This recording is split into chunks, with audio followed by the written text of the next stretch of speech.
ஓம் முருகா, என் அன்பு பிள்ளையே, புரட்டாசி முதல் நாளில் உனக்கான மங்கள செய்தியை உன் அப்பா நான் கொண்டு வந்து இருக்கின்றேன்.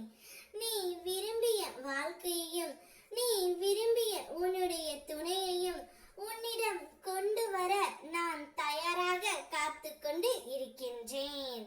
எல்லாவற்றிற்கும் நேரம் காலம் என்பது நிச்சயம் இருக்கும்.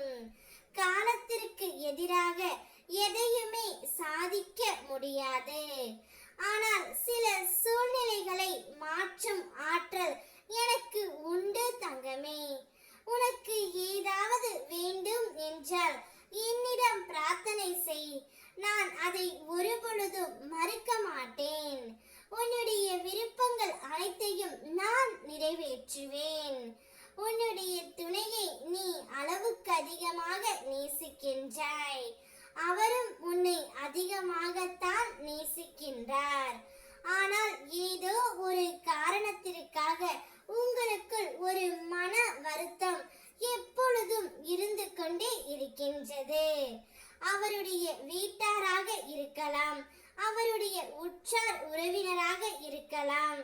யாராவது ஒருவர் மூலம் உங்களுக்குள் மன கசப்பு வந்து கொண்டு இருக்கின்றது.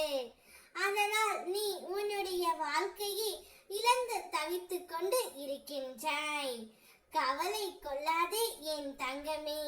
நீ விரும்பிய உன் துணையின் இல்லத்தில் இருந்து ஒரு நல்ல செய்தியை இன்று உன் செவிகளில் நீ கேட்கப் போகின்றாய்.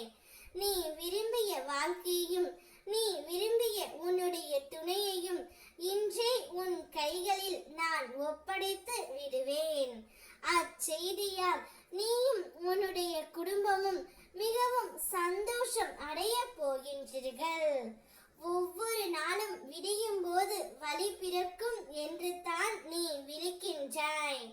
ஆனால் பிறப்பது என்னவோ புது புது வழிகள் தான். இருந்தாலும் விழிக்கின்றேன் வழியோடு என்று நீ என்னிடம் சொல்கின்றாய்.